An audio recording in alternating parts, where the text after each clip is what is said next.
Eu queria voltar hoje a um tema que é o tema dessa história lamentável que foi a falta de energia no maior estado do Brasil, no estado mais rico do Brasil e principalmente na cidade mais rica do Brasil. Alguém vai dizer, bom, é um problema de São Paulo, não é um problema que atingiu a Bahia, não é um problema que atingiu Pernambuco, não é um problema que atingiu o Amazonas, o Rio Grande do Sul, Goiás, Mato Grosso, enfim, não é um problema do Brasil.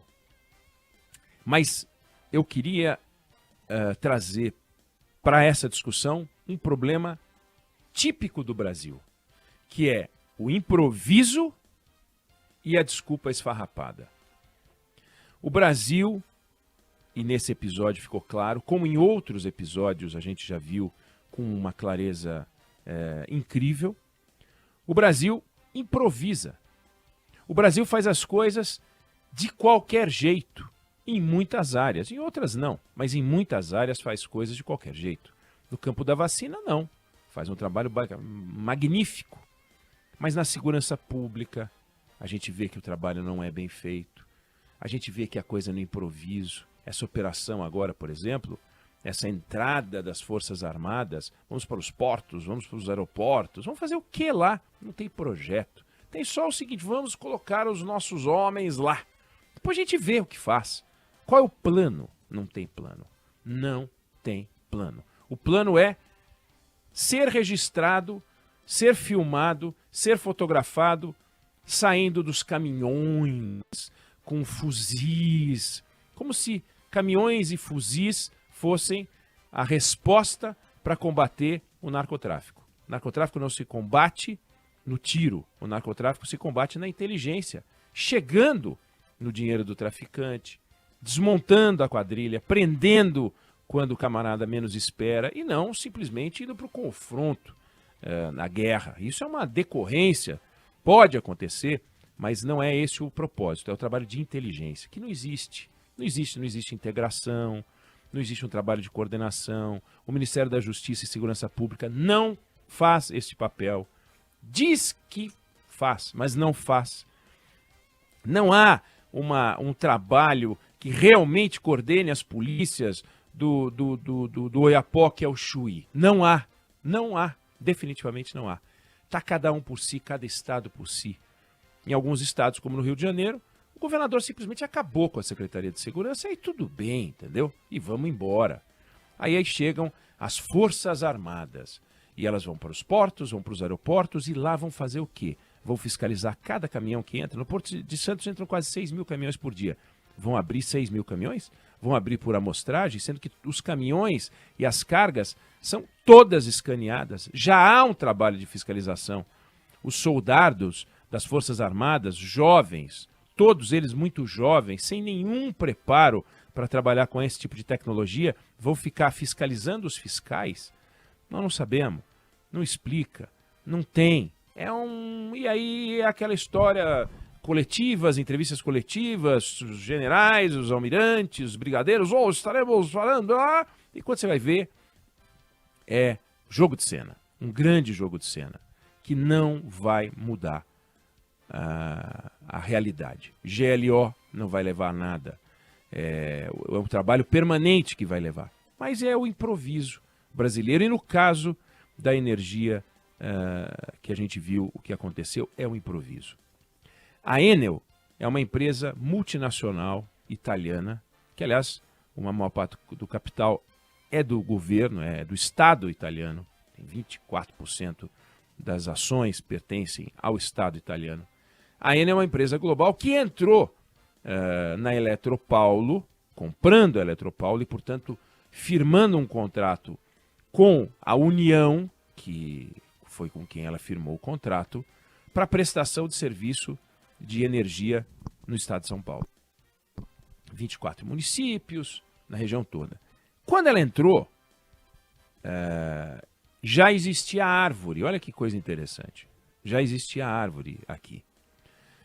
Quando ela comprou, um dos riscos, um dos fatores de risco do negócio era justamente a interrupção do serviço.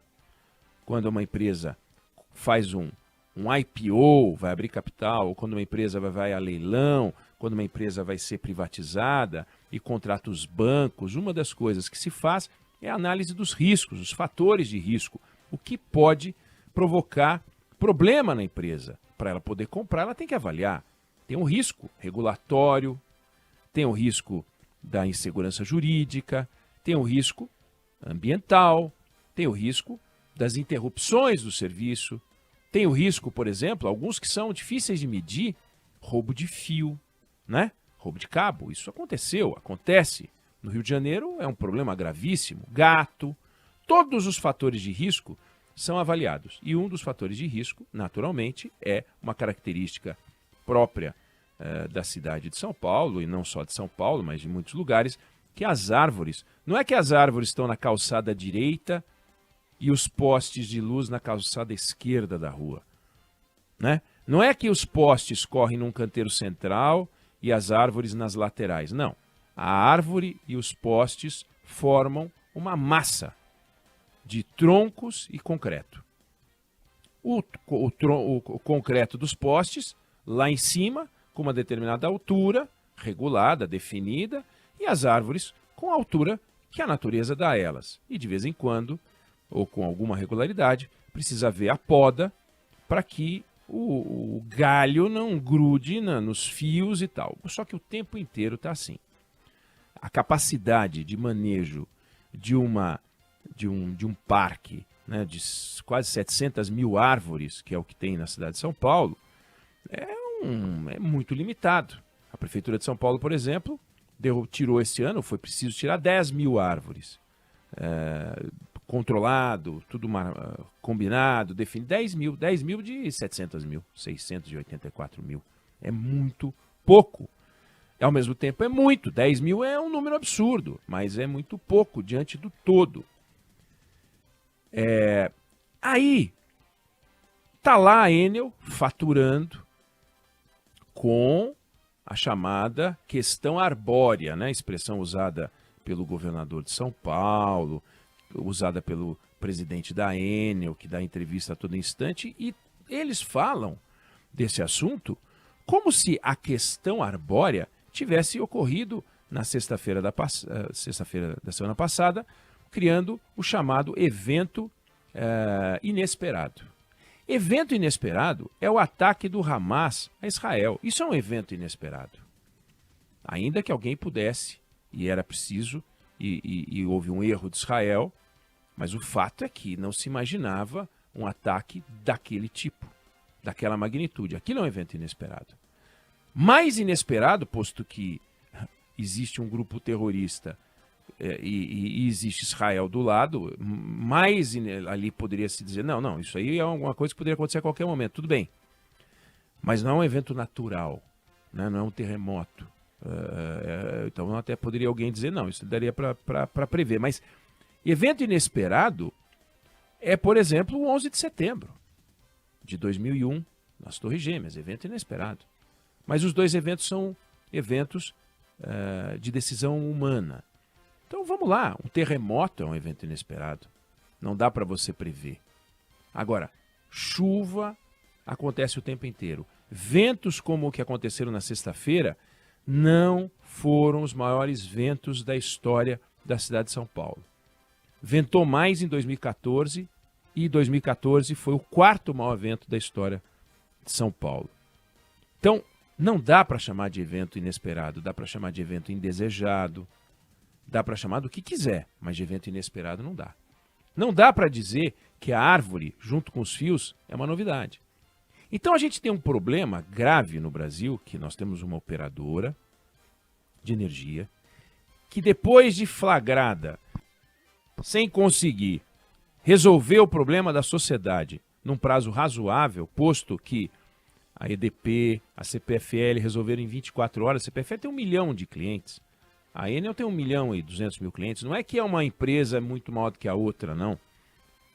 E por que uma resolveu em 24 horas e a outra não resolveu? porque uma lida com área sem árvore, a outra lida com área com árvore. Bom, e não sabia que lidava com área com árvore?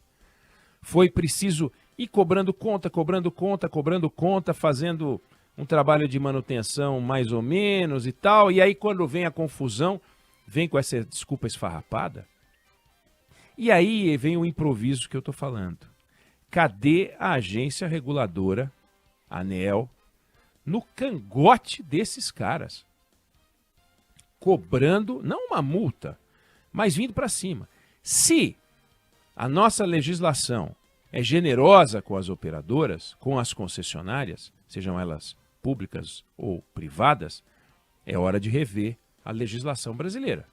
Porque não dá para a legislação brasileira, não dá para a sociedade conviver com o que aconteceu. Não dá. Quer dizer, a partir do momento em que você tem um monopólio, porque eu não consigo ligar na minha casa a luz na tomada da Enel e a luz na tomada da CPFL. Não dá. Não tenho essa alternativa. A legislação brasileira não prevê dois fornecedores, como prevê, por exemplo, telefonia. Eu posso ter 2, 3 diferentes telefones, cada qual como operadora. Mas eu não posso fazer isso com a energia elétrica. Eu não posso fazer isso com a água, com esgoto. Se eu não posso fazer isso com a água, com esgoto, se eu sou dependente do fornecedor de energia elétrica, do fornecedor de água e esgoto, é evidente que o sistema de regulação tem que ser muito severo. E eu vi várias entrevistas dos dirigentes da Enel e elas são patéticas. Elas são vergonhosas, porque tentam dar um ar de normalidade e tentam, o que é mais escandaloso, e o presidente da Enel São Paulo fez isso numa entrevista que deu agora há pouco para o Band News TV e para a Rádio Bandeirantes, no jornal Gente, ele teve a disfarçatez de sugerir que trabalha muito, que está fazendo o máximo, que colocou um número de equipes extraordinário, que trabalhava com não sei quantas equipes e que recrutou equipes não sei de onde, que é muito difícil fazer o trabalho. Pede demissão, pega o boné e te manda. Entrega a concessão. Entrega a concessão, não queria mais a concessão de Goiás, vendeu a concessão de Goiás. Vende a concessão, cai fora, passa para frente. Não tem talento, não se estabelece. Agora não dá para chegar e querer pagar de bacana, sugerindo que fez o seu melhor. Porque o seu melhor pode ser sim o seu melhor, mas se o seu melhor não atende à sociedade, o seu melhor não é o suficiente.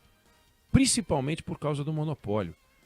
Porque quando você produz, quando você fabrica um aparelho qualquer e surge um aparelho melhor, o seu melhor pode ser descartado, porque outras pessoas logo vão perceber, as pessoas, que existe uma coisa melhor na praça e vão comprar.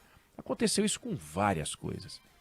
As tecnologias foram aparecendo, os aparelhos foram ficando obsoletos, os automóveis foram ficando obsoletos, e assim a vida segue. Mas na hora que você tem um serviço e o cara te prende aquele serviço, o melhor dele tem que ser o melhor realmente para a sociedade. E nessa hora eu não consigo imaginar uma alternativa que não seja uma revisão da legislação e ver se realmente o Brasil está sendo severo bastante, porque a gente entrega e tem que entregar para alguém tocar um serviço público e a gente paga por isso. E ainda que não pagasse diretamente, mas a gente paga por isso. É um contrato em que eu pago para receber energia elétrica e ele paga para entregar energia elétrica. Eu pago para ter manutenção e ele recebe para fazer a manutenção. Não dá para ficar como tem gente agora entrando no 5º dia sem energia elétrica. É isso? Sexta para sábado, sábado para domingo, domingo para segunda, segunda para terça, terça para quarta. Quarta-feira, 5º dia sem luz. Tem gente há 5 dias sem luz. 4 dias sem luz, vários. Então é inconcebível. E é obviamente a Enel tentando se explicar. É o papel dela tentar se explicar, mas é papel das agências reguladoras cobrar pela qualidade do serviço das empresas aéreas, cobrar pela qualidade de serviço das empresas de água e esgoto, saneamento básico, cobrar pelo serviço das empresas de telefonia, cobrar pelo serviço das empresas de energia elétrica. Para isso as agências, cobrar mesmo, cobrar dos planos de saúde, cobrar das farmacêuticas por causa dos remédios. A gente tem as agências cobrar pela qualidade do transporte terrestre, Tem agência para tudo. E a gente paga. Como é que é esse serviço? Na hora que vão nomear um diretor, na hora que vão nomear um presidente, tem a sabatina do Senado, e eles vão para lá, e o que eles fazem? Então, nós vamos voltar a esse assunto sobre o papel do Estado como regulador da produção dos setores controlados.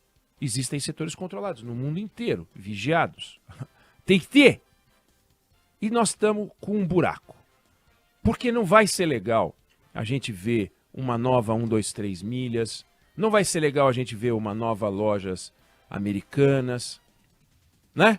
Que depois a gente vai dizer, pois é, desandou, ferrou tudo e deixa um monte de gente na mão. Crise na Light a gente acompanhou, crise agora na Enel. Se isso não serve para a gente acender a luz amarela ou a luz vermelha, é de se perguntar o que a gente precisa. Precisa que a natureza se recomponha de uma nova forma, que as árvores parem de crescer, que a gente corte as árvores todas da cidade, é isso? Porque se o problema são as árvores, vamos tirar também os carros, porque o problema da poluição são os carros, então a gente tira os carros, tira as árvores, e aí a vida segue, é assim que vai funcionar?